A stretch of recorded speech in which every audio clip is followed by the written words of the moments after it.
Thank you. Thank you. So just a quick bit of the agenda for today. So we're gonna just do an intro to SJF and then a little bit about the rapid response history of this grant cycle.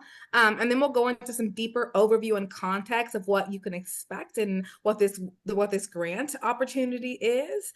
We'll give you some insight into SJF's community organizing framework, which is the grounding eligibility for this opportunity. We'll then talk you through the grant making timeline and the process that we have for this grant cycle. And then Moose will share more about like what's in the application, how we evaluate that, how we evaluate and score those applications, what our portal looks like, how you all will get into it. And then we always hold a spacious amount of time for questions at the end. So if you all have questions for us, you can ask us and we can answer to the best of our ability in real time. So that's what our time together will look like today. And I'll just state, if you all have questions coming up, you can save it to the end, but you can also pop it into the chat because there are a few staff here that are checking out the chat to try to answer questions that come up. So please feel free to interact as it makes sense and it feels most fitting to you. Next slide. Thank you so much for being here. We are the Social Justice Fund Northwest. Social Justice Fund's mission is that we are a foundation working at the front lines of social change. We leverage the resources of our members to foster significant long-term social justice solutions throughout Idaho, Montana, Oregon, Washington, and Wyoming. And I see some of our Mountain West folks and our Oregon folks in the room with us today, so thank you for being here. Our work is really focused on supporting the most impacted communities through grants, giving projects, donor advised funds, sponsorships, and advocacy support.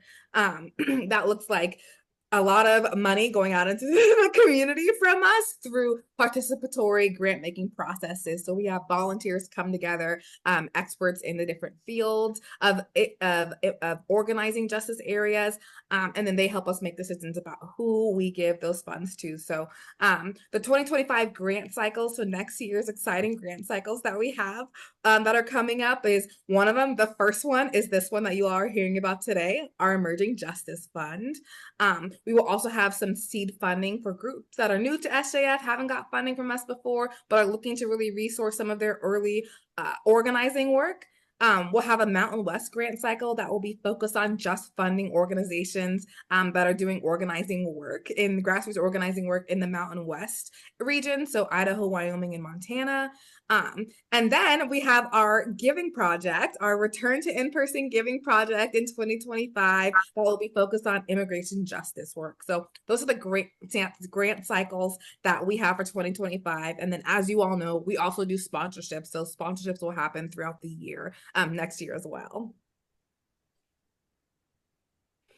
So a little bit about the history of what emerging justice used to be. So some of you all may remember or recall a grant called the Rapid Response Grant that SJF used to do. So rapid response grants, which used to be a $3,000 grant, a quick turnaround opportunity for folks to ask for funds that are rapid and they need to support projects and work that they're doing, is how we used to do this grant cycle. And we spent some time this year to just really reimagine what that looks like and how we can do this differently, how we can give more money, how we can give more money faster, and how we can get folks involved in a different way in this grant making process. So our formerly known Rapid Response grant cycle has now become our Emerging Justice Fund. And we really wanted a name that spoke to the care, that speaks to the care being rendered through these dollars, but more importantly, the care and services that are being rendered through the work and organizing work that you all are doing.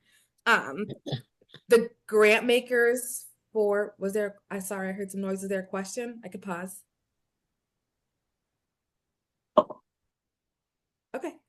The grant makers for this specific session, and in an effort to keep this granting process quick and in a quicker timeline than any of our other grants, will be SJF board members, staff, and a few community volunteers. So they will go through a democratic and participatory decision-making process to come together with a quick turnaround to get these decisions around who this money is going to go to. Next slide. So now we'll go into the overview and context of the Emerging Justice Fund. So the grant awards for our Emerging Justice Fund will be 1-year rapid response grants of $10,000. So one of the things I just mentioned before is we used to do $3,000. We talked a lot about how we can get a grant amount that feels like we want it, that we can increase this. And so we went from $3,000 awards to $10,000 awards, which we're so excited about. We love giving away more money. So $10,000 awards is where we've landed for a single year. The focus is a faster, smaller grant cycles, funding, organizing in response to the social and political climate of the region that folks are organizing in. As always, or if for folks who are new who don't know, SJF has priority consideration for organizations. So those priority considerations are for folks for organizing that's happening and led by Black, Indigenous, and people of color-led organizations, which we define as 51% or more of those folks in a specific demographic being led by, and organizations conducting most of their work within reservation communities or in rural small towns. By rural, we mean outside of the Seattle and Portland metro areas. So these priority considerations don't mean you have to meet this eligibility to apply. You cannot meet those two and still apply, but in an effort for us to maintain the integrity of SJF's work, which is to make sure we're moving resources to places and to communities that are traditionally overlooked in philanthropy, we do have a priority consideration for these two groups. Next slide. Thank you. So the Emerging Justice Fund. SJF is launching the Emerging Justice Fund to move unrestricted funds to resource grassroots organizing for communities that have been and continue to be targeted by federal, state, and local policies. Like I just mentioned, aligned with SJF's intention to continue to move resources to groups that are most underrepresented in traditional grant making, the Emerging Justice Fund will resource an organization, will have a priority consideration for organizations that are Black, Indigenous, and people of color led, and or folks that are doing work in rural or Native led, for First Nations or Native led communities.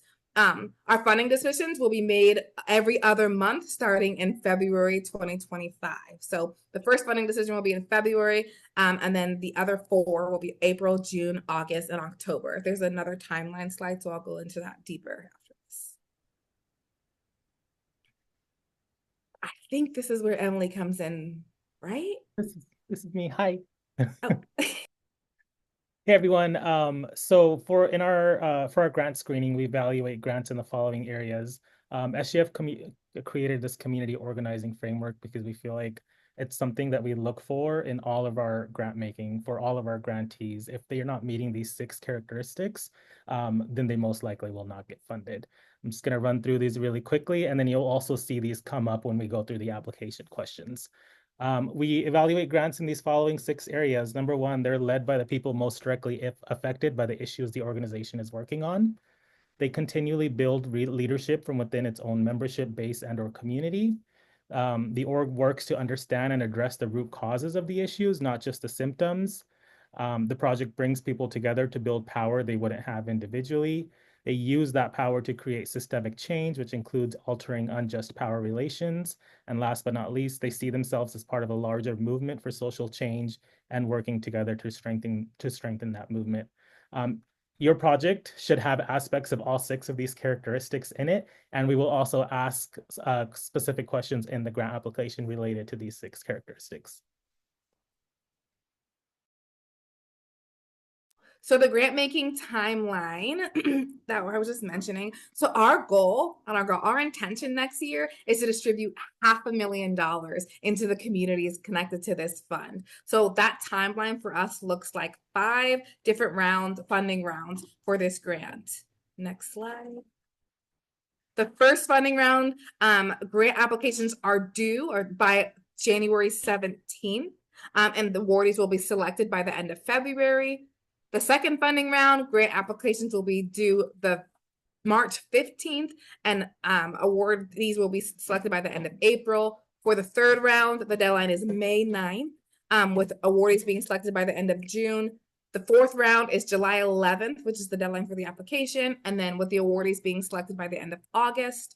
And then our 5th and final round for 2025 for the Emerging Justice Fund deadline will be September 12th, with the decisions for that being selected, decisions for that being selected at the end of October. So no applications will be accepted after 9/12. That's when we will take all the final applications and make the final amount of decisions for for these grant rounds.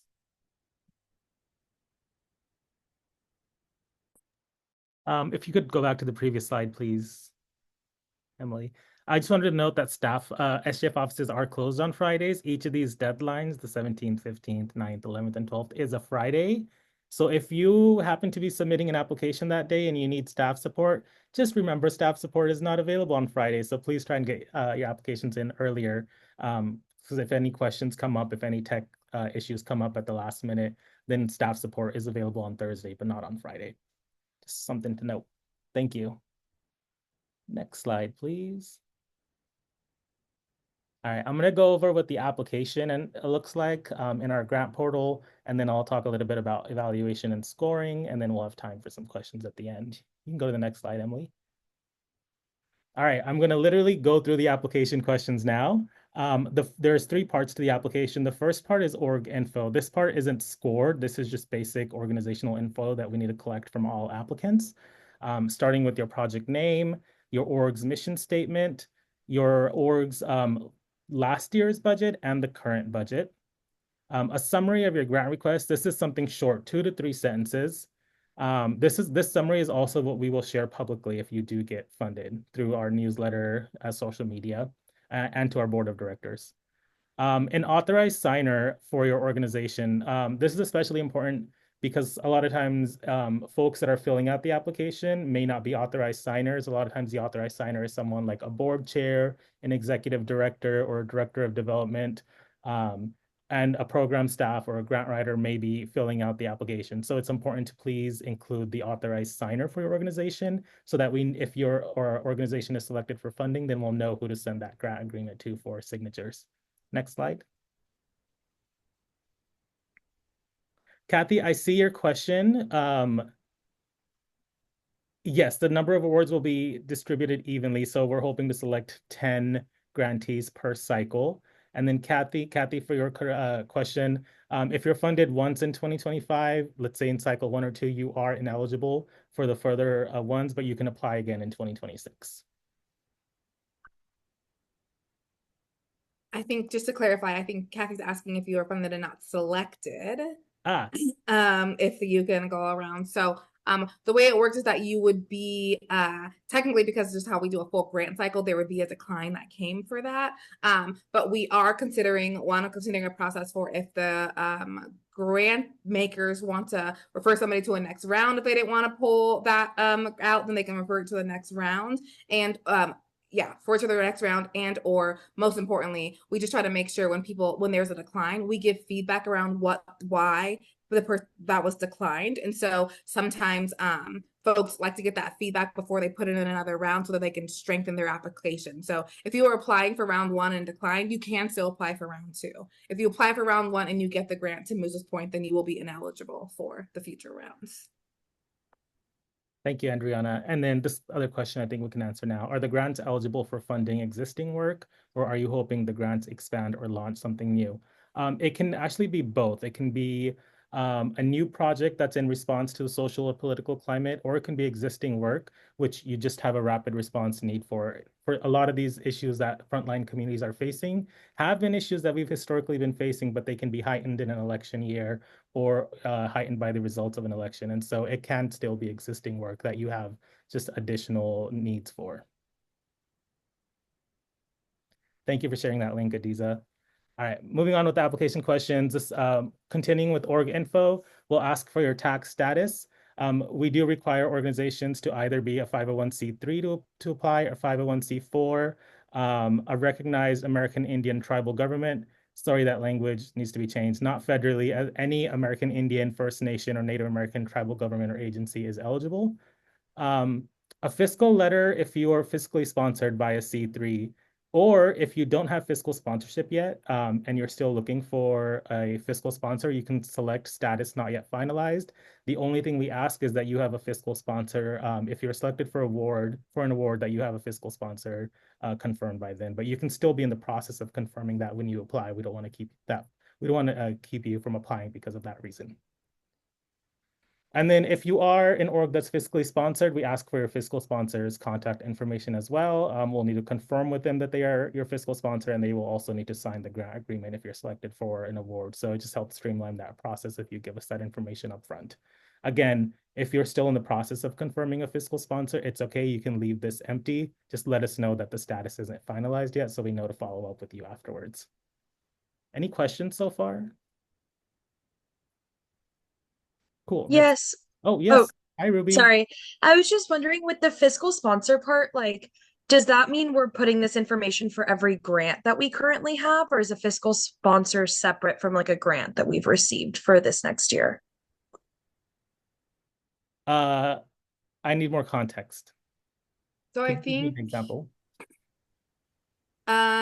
Well, when we say fiscal sponsorship, we mean if your organization is not a 501c3, and in order for you to like operate, you're under the fiscal sponsorship of another organization, so you don't have your own 501, that you would just list their information as the organization that is over the sponsor of your organization. Is that clarifying? It hasn't shifted by project, so the only time it really changes from grant to grant is if for some reason in one project you're under a fiscal sponsorship, and then something between that opportunity and the next you're basically sponsored by somebody else, then you would want to let us know that has changed so we can make sure we update that. Is that clarifying, Ruby, or am I not answering your question? Yeah, that makes a lot of sense. Thank you. Of course. Cool. And we also have sometimes organizations contact us that want to apply through their fiscal sponsor because they feel like their fiscal sponsor already has an account in our grant portal. I actually would recommend that for your org, you create a login and an account for your organization that's separate than your fiscal sponsor, and actually submit the application through your own organization's account and then list your fiscal sponsor in there. Don't submit it through your fiscal sponsor because then it just confuses the whole process because it looks like your fiscal sponsor is the one that's actually getting the money and doing the work. So yeah, and if you have any tech issues with the grant portal, I'll share my contact info and I'm able to support that. Next slide. All right, the second part of the application is the narrative. This is where we'll be asking questions that you'll be typing out the answers to, and you'll see that these questions are also directly related to our community organizing framework. There is a character limit. It's $2,000, 2,000 characters, not dollars, 2,000 characters per question, and that includes spaces. So remember, this is characters, not words. Number one, then the first question is, please provide some context to your current work. Briefly give an overview of your organization's history and any significant milestones, accomplishments, developments that are key to understanding the work. Number two, tell us about your project. What urgent or emerging problems, needs, or issues will your project address? Number three, what root causes are addressed by your work? What systemic change are you working towards? Number four, what communities are most impacted by the issues you address? How are those communities involved in your organization? And those communities can be members, leadership, bodies, board, staff. Next slide. Fifth question, please outline how your organization brings or is planning to bring people together to build power for collective action. Number six, please share one coalition, collaboration, or network that you partner with to achieve social change, including your role and the purpose of the collaborations. If you collaborate across issue or constituency lines, how will this help build a broad, unified, and effective progressive movement? Number seven, how does your organization understand your role in the movement for Black liberation and Indigenous sovereignty? And then number eight, is there anything else you would like the grant committee to know about your organization or the work that you hold? Again, 2,000 characters per prompt, not words, characters. Next slide. Thank you. The third part of the application are two very important attachments. The number one is the diversity chart. The diversity chart shows evaluators which identities are represented in the organization. You should list out your board and staff. There are also spaces for volunteers and members. Those two sections aren't necessary, but if you have that info, we'd love it. And then you can also at the bottom include there's space for you to write in any other identities. There are some that are already listed that we require you to fill out, and then you can type in additional ones. I'm going to share a better version of this organizational chart. We'll click on this link in a minute. This chart is used to help us evaluate whether the most impacted community, folks in your community are also present in the leadership and staff of your organization. So this really gets to making sure that we're actually funding BIPOC-led and BIPOC-serving organizations. Also, let's just say your organization is working on an immigration justice related issue. We'll want to see that folks on your board and staff and membership base also have immigrant lived experience. So that's something that you would list out, you could write out at the bottom. That will just strengthen your application. Emily, is it possible to click on the diversity chart link and just pull up that so it's easier to read? Thank you. And if you could zoom in a little bit, please. Thank you so much. So you'll see at the top there, we're asking for total numbers. So it will just please give us the total number of the governing body. This can be your board of directors. Sometimes if your org isn't a 501c3 or 4, you may not have a board of directors, but you have some sort of leadership body like an advisory committee or an executive committee. Please list out the total number of that body.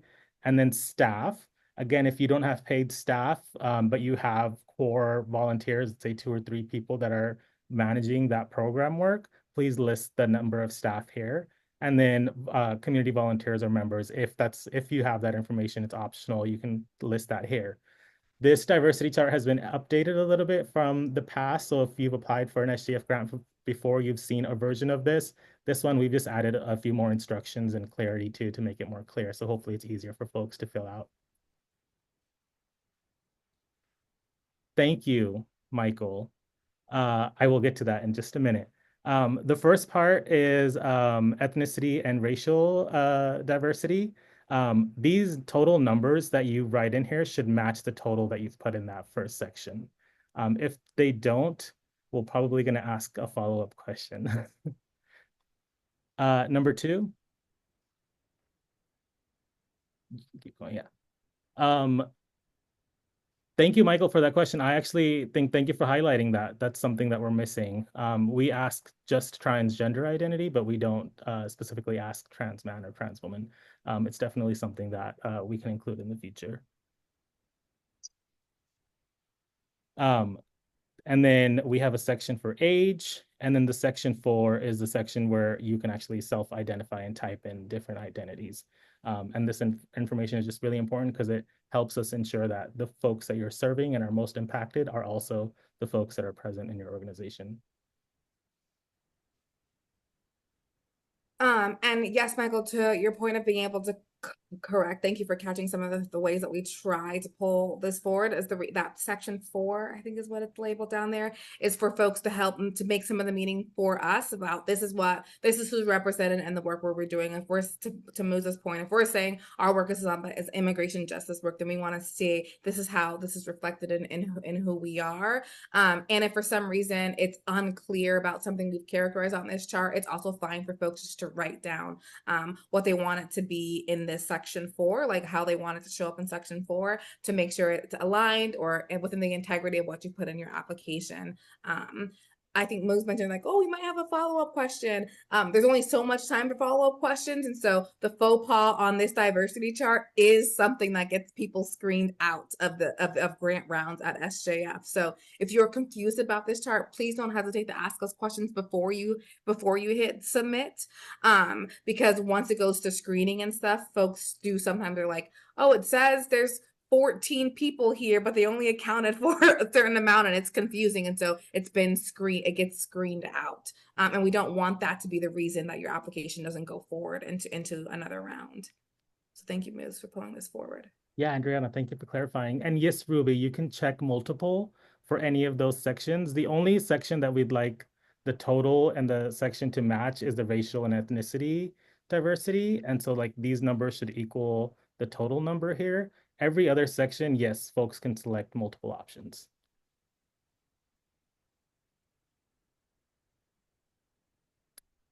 Cool, I think we can go back to the presentation.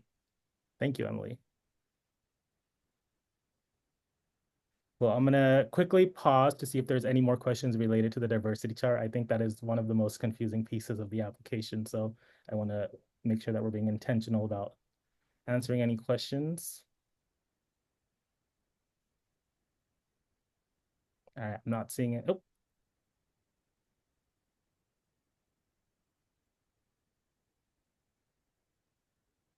Are there any concerns with identifiability that tends to happen when intersectional identities when you have more specificity with categories? Could you please elaborate a little more, Aruna? Sure. Just, I know that this information is only seen by the people who are evaluating the applications. But let's say you have a small organization with a small governing body. Once you start reporting numbers and you have greater specificity, it becomes identifiable, with like who's who kind of thing. And some of the information could be considered personal or confidential. Yeah, I will say for if there's somebody who feels like I don't want to share this information, there is an unknown or decline to state, and that's totally fine to fill it out there. And then if you want to add more specificity for your project, please just write in any identifying self-identification categories that you'd like. Okay, that's really helpful. Thank you. Yeah, no And problem. then all of this also lives in the system in which you'll upload it. And we when we're training our grant makers, like they're looking really just at the numbers and the characterization of the organization. Like I'll name specifically, this diversity chart is used to help SJF understand, are you led by a Black, Indigenous, or person of color organization? Like, is that an actual 51% or more? This is one of the places we look for that. And the other place, this thing that this chart tells us is, are you led by the folks that are most impacted by the work that you are doing? So it's not just looking at the race or the sexual or gender identity, but it's, is this organization led by the folks who are most impacted by this work? And so from that perspective, we also are looking at it as a number, in a numbers way, not working really hard to decouple the numbers, the actual people from the numbers, just to get the question answered in that way. But thank you for bringing that forward, Aruna, because it is something for us to be thinking about. So I appreciate that question. Thank you. We'll move to the next slide. The second part of the third part of the application for the attachments is a fiscal letter. And this is, again, if you're a C3 or a C4, please attach your IRS determination tax exemption letter. If you're fiscally sponsored, please attach a letter from your fiscal sponsor confirming that, or you can even attach your fiscal sponsorship agreement as long as it has the current dates, like it's within that year. You can attach that.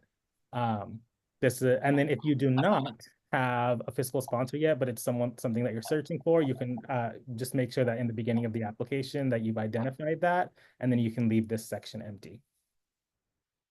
Next. Cool, those were the three parts of the application. I'm gonna pause again to see if anyone has any questions on any of the application sections.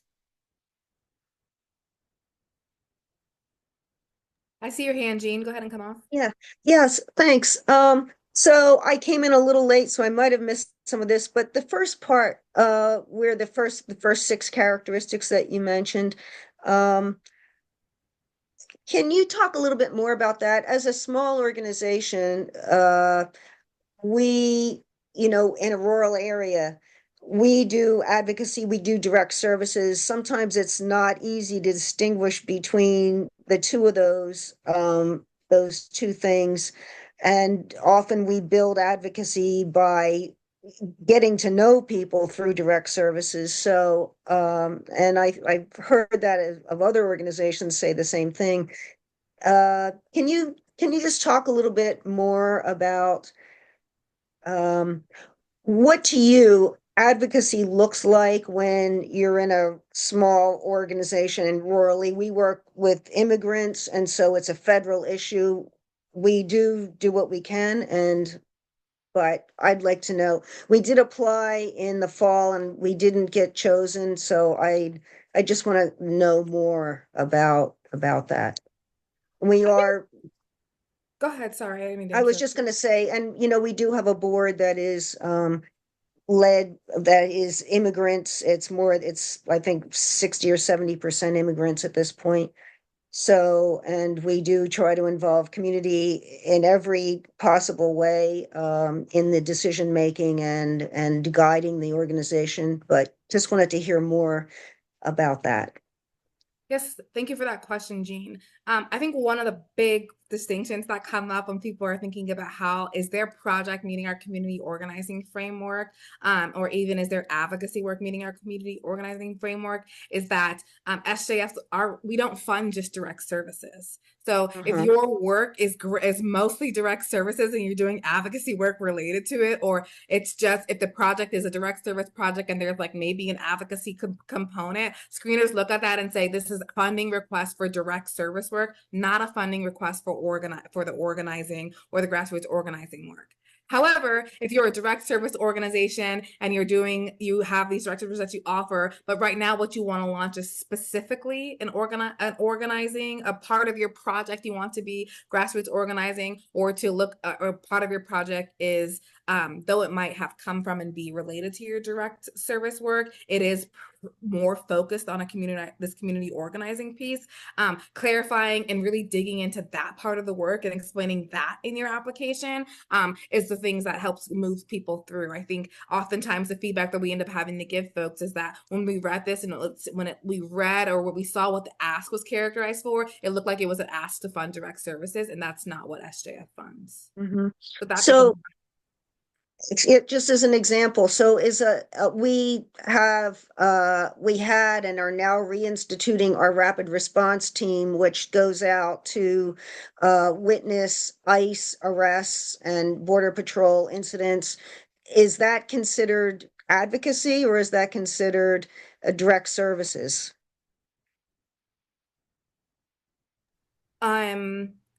That question would be answered based off of how much that project meets these 6 components. Like these components, like is that project led by people most impacted?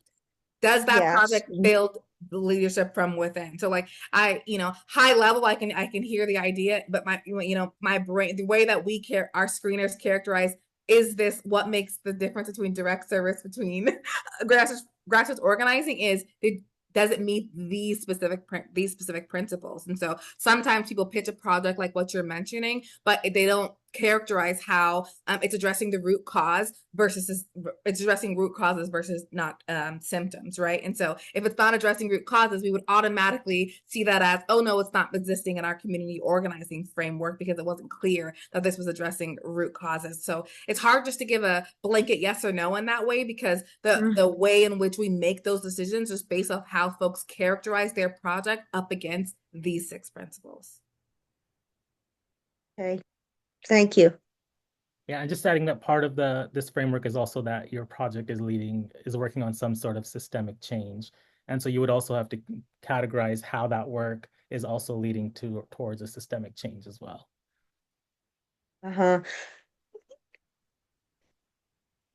Okay, I think it's kind of a tough area to figure out.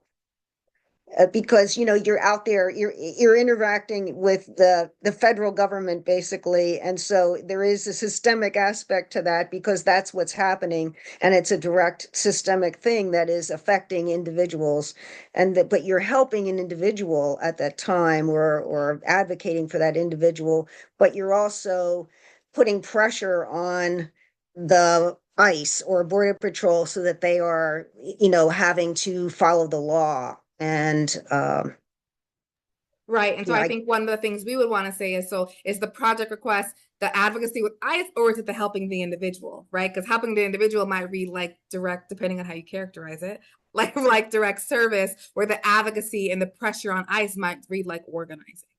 So like it's the same project, but a function of that project is organizing, and a function of it might be direct service. The part you want to ask for funds from SJF is the organizing part. Yeah, even though it's the same action that's doing both of those things. Within the same project and campaign. Yeah. Yes. Yeah. Okay. Thank you. Yeah. So if you can, I'm gonna have trouble saying this word because I always do. If you can contextualize your project with these 6 characteristics, that's what we want to see in your application. Okay. Yeah. Thank you. Yeah, for sure. And we can go back to the Found It login. Thank you, Emily, for the back and forth. Cool. So SGF, we use Foundit as our grant portal, our grant making database. So in order to apply for a grant, you will need a Foundit login. A lot of folks I see in the room are past applicants, so you should have existing Foundit logins.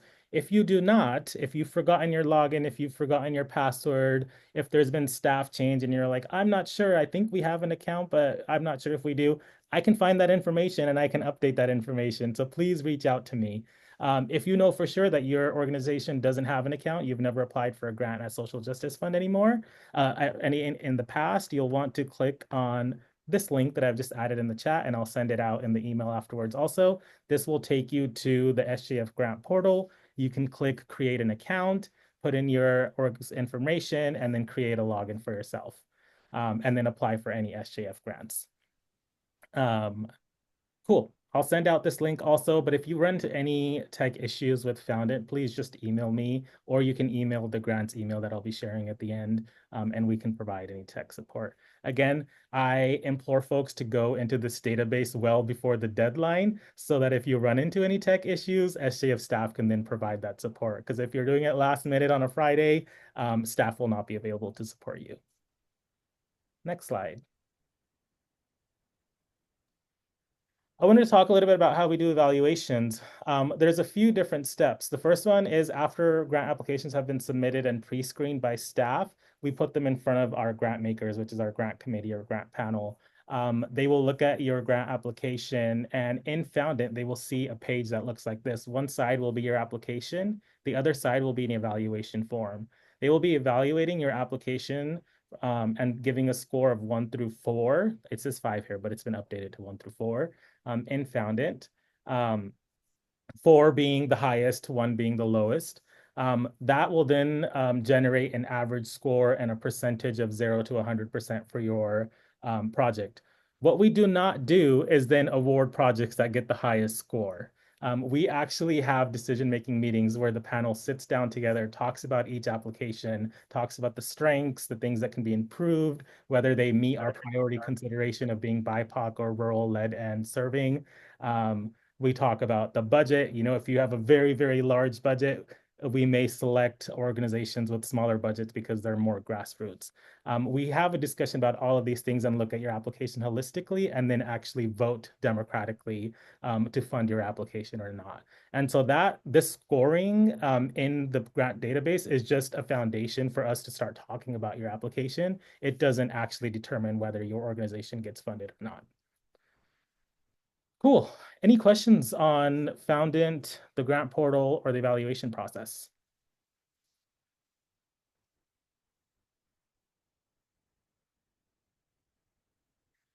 This is also where a lot of those conversations about your diversity chart start coming in, is if your diversity chart isn't matching up with actually who you're serving, so the folks that you're serving in your community aren't reflected in your staff and governing body, that will be a red flag. And this is where the grant makers will say, actually, we don't want to fund this group because they're not led by and serving the community most impacted. And so this is where it's really important. That piece is really important. Cool, we can go to the next slide. All right, that concludes our presentation. I wanted to share a few different emails. The best contact for the grant making team is grants@socialjusticefund.org. I'll throw these all in the chat in a couple minutes, or staff, if you could help me do that as well. My email is news@socialjusticefund.org, and then Andriana, our grant making and impact director, is andriana@socialjusticefund.org. You can reach out to any one of us if you have any questions or tech support needs with the grant portal. Please let us know. Again, please let us know beforehand so that we actually have the time to provide that support to you, because if it's last minute, we may not be able to support you. And then if you haven't already signed up for the SJF newsletter and update, you can click the link that'll be at the bottom of this presentation when I send it out, and sign up to receive our email updates. And that's where we send out, any RFPs that we're opening up, any grant cycles we're opening up. We'll send out information on work that we're doing in the community. We'll also send out information on community partnerships, events, all sorts of different things. So it's a really great listserv to be on. And now the space is for you all to ask questions, clarifications, share your concerns. Feel free to put stuff into the chat or raise your hand and we'll just select on you. Okay, I see Kelly. Go for it, Kelly. Hi, thank you all so much for this info. It's been really useful. I have a question about like rural versus like metropolitan work areas. And I'm wondering for organizations that let's say like their office is primarily located in a metropolitan area, but work with communities in smaller rural counties outside of that area, how you all like would categorize or relate to that being metropolitan or rural. Yeah. Thank you so much. So the third category that we look at is statewide or region-wide, and those are organizations that you're speaking about, Kelly. And so in your application, in those narrative questions, please let us know that like what the community is that you're working with and how that community is reflected in your org. And if you're an organization that maybe is located in Seattle, but a lot of the work that you're doing, a lot of the organizing is in rural Washington, please let us know so that we can contextualize that when we're doing the evaluation. And we would contextualize that to somebody whose office might be in a metropolitan place, but whose work is on a rural space as a rural serving organization. So you would get that would put you in the rural serving priority credit.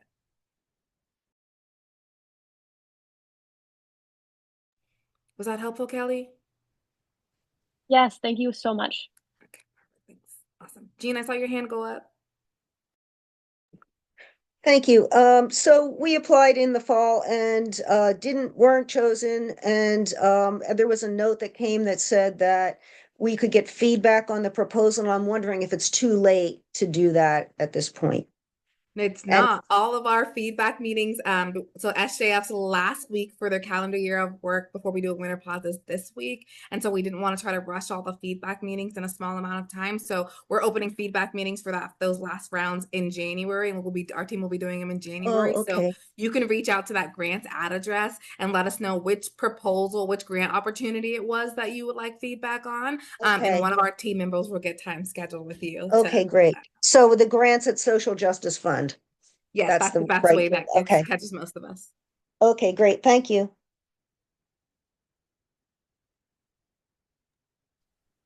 Other questions? Hi, Ruby, I see your hand up. Hey, thank you guys so much. This has been so helpful. I don't know if I just read this in an email somewhere or I'm reading this wrong, but I'm pretty sure I saw somewhere that this is unrestricted funding. Is that correct?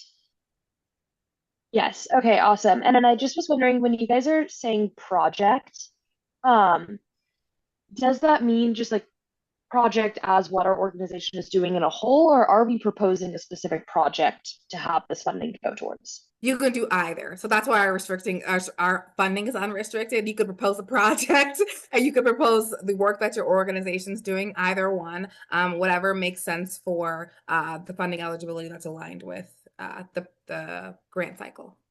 Sweet. Yeah, I think for us, we definitely just need some like, capacity building funding and just funding to continue what we're doing. So we could kind of contextualize this of like, this is what we're doing right now, and this funding would help us just kind of like continue to do that work. And would that kind of fit into the parameters?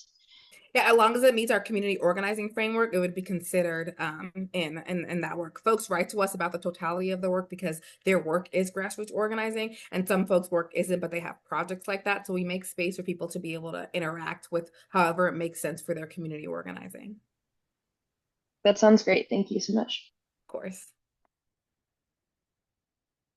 Other questions?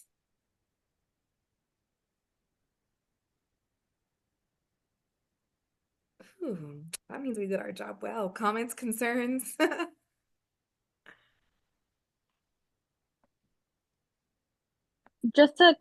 think someone asked this question, but I want to make sure that I fully understood the answer. Which was if you apply, let's say the first round and are denied, you all will give general feedback about like why the application was denied, and you can reapply. You cannot reapply if you are granted the monies. Yes. Great. And if for some reason that's different, if for some reason the community gets so excited and they're like, we want this application to roll over into the next round for consideration, that would be a decision the committee made, and we would have to let the grantee know. But just as far as grant cycles go, it's like we would close out the round and then open the new round in that way. Perfect. Thank you.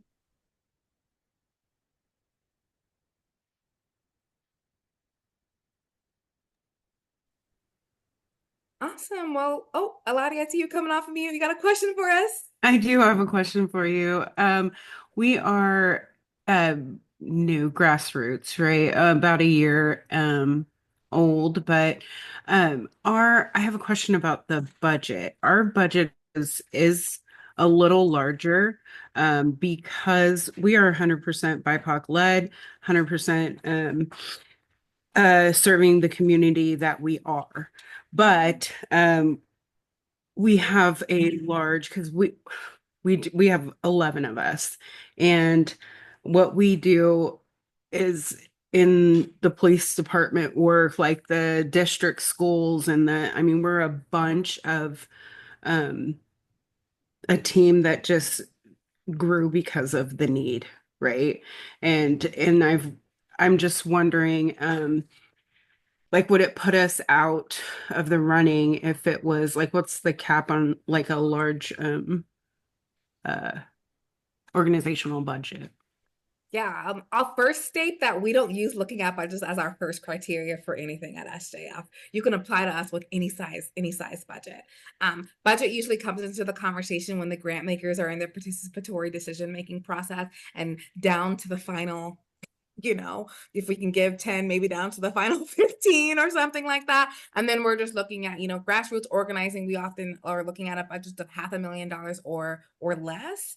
But we also understand that in this current climate, and really depending on what's trending in climates, budgets shifts because funders are finicky and funders philosophies shift. And so that's why we don't use budget as a primary criteria for funding. But when we do get to it, we look at about the $500,000 mark. That's not, we have funded plenty of organizations that have budgets that are higher than $500,000, like at least probably almost won a grant cycle, or at least almost won a grant cycle. But we do try to look at, oftentimes players with lower budgets like that are again overlooked in mainstream philanthropy because folks don't think they have the money to leverage more resources. So that's why we do look at the budget as a consideration when we're down to some of those final decisions, and we're just trying to get to who's going to be the ones we award. Awesome. And there's in that additional comments section on the application, if you are concerned about your budget or want to contextualize anything about your budget, because we don't ask besides just what's your budget, we don't ask you don't have to itemize, we don't ask for any of that. So if you would like to provide a little bit more context about the budget, about why it might seem this, you're welcome to do that in the additional comments, and it will be something that the folks read and can consider into their score. I would absolutely do that. I mean, as well as I do, is we've been doing this work for a long time and volunteer and not being paid. We have moms and dads that have just been used for so long, and it's just I'm tired of it. And we've been, paying our staff and our people because we need to live. Anyways, we share that. I'm not going to go and float down that boat, but thank you. No, I appreciate it. It's a good question, and we share that philosophy. So feel free to give that context so folks can consider that in your application, and it is helpful. Awesome. Thank you. Thank you. Other questions that you all might have? I see one coming in the comments. When an org be eligible if it does work both locally and nationally, is legally based in Washington, but does not have physical offices. As long as the local work is happening in one of our funding regions, yes. So if your local or national work does not touch Washington, Oregon, Idaho, Wyoming, or Montana, and it's not clear in your proposal what that work is happening in those regions, it could be considered, somebody might consider ineligible because it's not in the funding region, or which it would be ineligible, it's not in our funding region, or we just don't have enough information about it, so they might screen it out. So just make sure you clarify how it touches the regions of work that we do funding for. But great question. Thank you, Michael.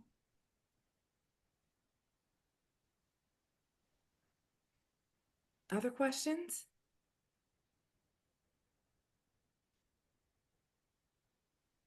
These are such great questions. We love getting them, and I'm glad we've got them on the recording too. We just launched this fund, this grant cycle last week, so we know as y'all are digging in, questions and curiosities might come up. While we are on pause, feel free to send the questions our way, because when we come back, we will be diving in to make sure we can help y'all answer the questions, get unstuck and found it. If for some reason you're stuck and found it, we'll just be making sure we dive in to help move people along in their process for this. The team will hang back for a while in case there are any other questions, but the rest of you all are welcome to wrap up. We're welcome to go and log off if we're done, if you don't have anything else for us. Thank you so much for being here. We so appreciate y'all joining us. We hoping this was helpful. So nice to see you. Bye, Miss Sherry. Bye, Jean. Bye. Bye, everyone. Feel free to stay back if you have other questions. We're happy to chat with you. Bye. Thank you so much. Thank you.